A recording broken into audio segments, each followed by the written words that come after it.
This is going to be a little breakdown of the short film that I posted last week on the channel. I collaborated with some friends of mine over an idea that I had to make a little sci-fi short about sad robots, about AI who have emotions, I suppose you could say, if we ever get to that stage, and what would happen if they had emotions. Anyway, shot it on the Blackmagic cinema camera 2.5k in Cinema DNG RAW.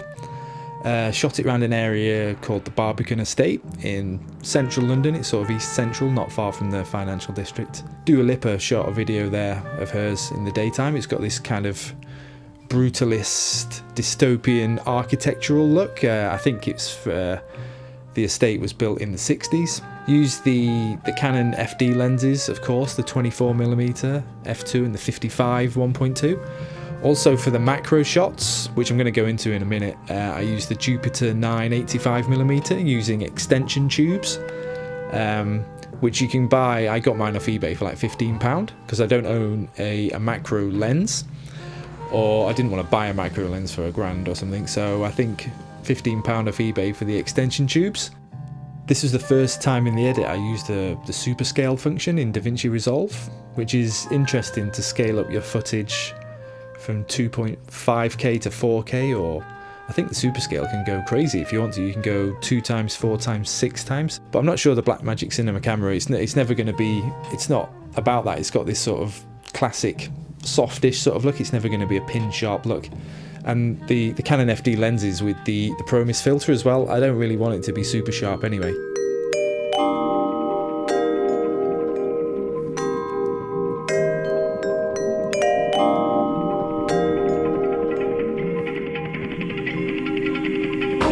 I shot this project really just as a lesson, as a learning curve. It was an idea that I had that I knew could be executed. It only took us about 4 hours to shoot in the evening.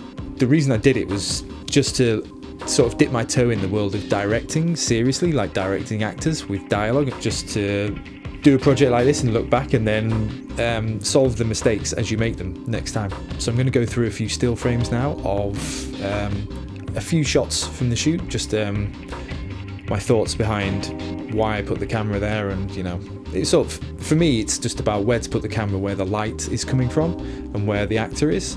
And as I've said before in other videos, I think you can achieve a lot in natural situations. We didn't bring any lights on this shoot because we were outdoors. We didn't really have any power supplies, didn't really want to bring a ton of lights and batteries. It was supposed to be a fun, easygoing shoot. We didn't want to encumber ourselves with a lot of stuff. We just took what we could from the ambient lights around the estate. I mean, there's a lot of interesting lights, the way that it's architecturally lit, so we took advantage of that, and I think it looks great.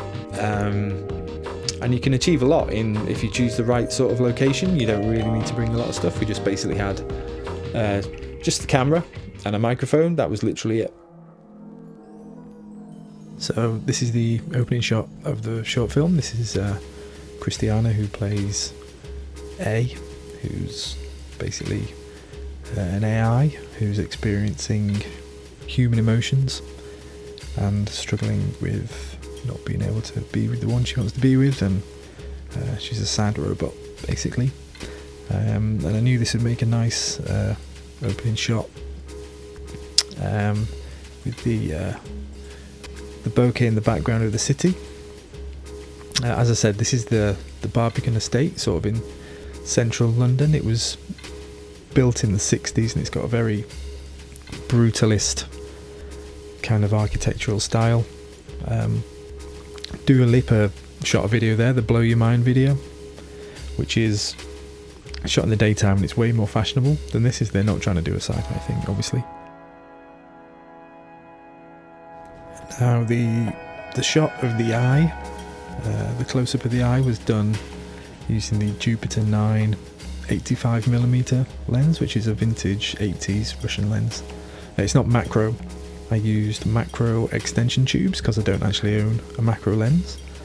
And you can get these extension tubes on eBay for like £15-20, and they normally come in like a set of 3 with different lengths or different kind of adjustment lengths. You can stack them together or have them individually. Your depth of field goes to like down to a millimeter. It's very, very thin, but if you can set your tripod and be millimetrically perfect, you can get good results, which I think we achieved here. The eye here is done in in post. Obviously, the eyeball was done in Final Cut. It's just a composite of a blue, like a blue colour, composited onto the eye, and later on in the film it kind of flickers on and off, so we needed something for the eye to flick on and off as if she was malfunctioning or dying, basically. And we couldn't really do that in camera, not efficiently anyway, so we just did it in post. And I knew I wanted a macro shot, so it really filled the frame, so kind of worked out quite nicely. She just lay on the floor somewhere fairly well lit. We got there before it actually went dark, so we did this one in daylight actually.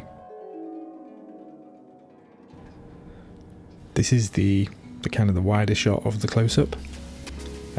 Again with the composite in the eyeball, and we used oat milk for the blood, taking, I suppose, influence from Ridley Scott's Alien. I didn't want red blood because that would be too human, so we wanted some sort of white solution that would indicate that she's fallen from a great height and smashed to the floor, and just something to show that she was internally bleeding, or get across the idea that she was dying, basically. So yeah, that was oat milk, and Christiana very skillfully managed to hold it in her mouth and sort of regurgitate it just at the right moment. Again, we shot this bit just before it went dark. These are the first shots we did of the shoot, just so we have that extra light coming in. I think this was done on the Canon FD 24mm. This is basically the main shot for the dialogue. I'd scouted I know the Barbican estate quite well. I've been there a few times, as I live in London, so very easy for me to scout. I knew this would be a nice spot for her to sit. There's a row of benches, and it's all this section down the end here, after dark, lights up, and there was a nice sort of hair light coming behind. Again, we didn't use any of our own lights here, we just managed to find the right locations and the right spot.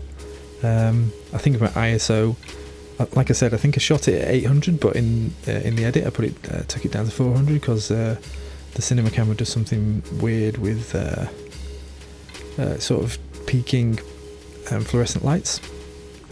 But I like it at sort of a lower highlights anyway. It looks a bit more cinematic.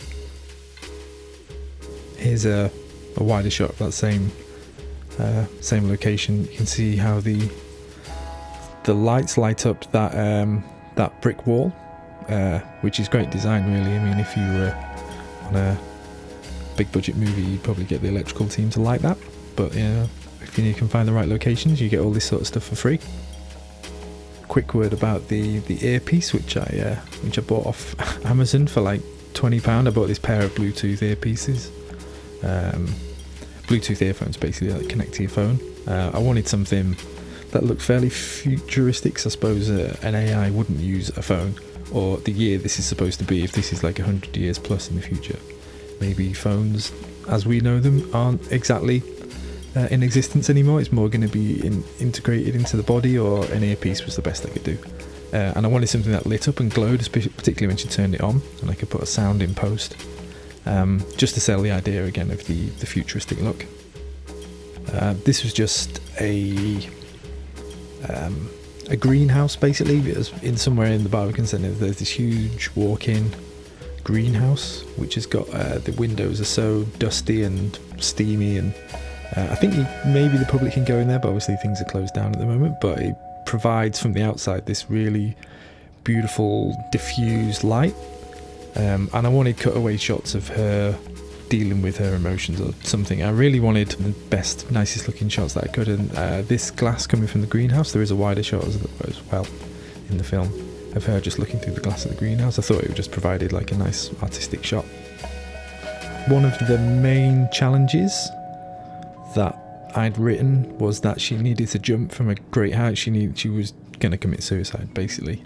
But obviously we didn't have the budget for her to jump off a high building and land in a massive pad or cushion or net, or whatever they do, and that's that was never going to happen, because that's a high level stunt. So I'd needed to find camera angles. Again, we're not that high off the ground here, we're like about 50 meters off the ground. I wanted to find angles using the buildings behind that would kind of indicate she's high off the ground, and unfortunately, like, the wind was blowing quite a lot, so with the right angles and the right kind of wind noise, I think we sort of managed to sell the idea that she was high up off the ground.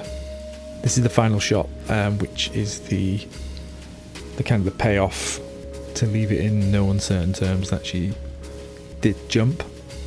And I was kind of messing with the timeline in the edit. We had the close-up of the eye flickering on and off, and the blood, quote unquote, / oat milk coming out of her mouth to show, just to indicate that she died, and sort of to hint along what was coming. And this shot was, again, we strategically found an area, a balcony, where with the camera on a tripod I could put the camera straight out horizontally and have it pointing down,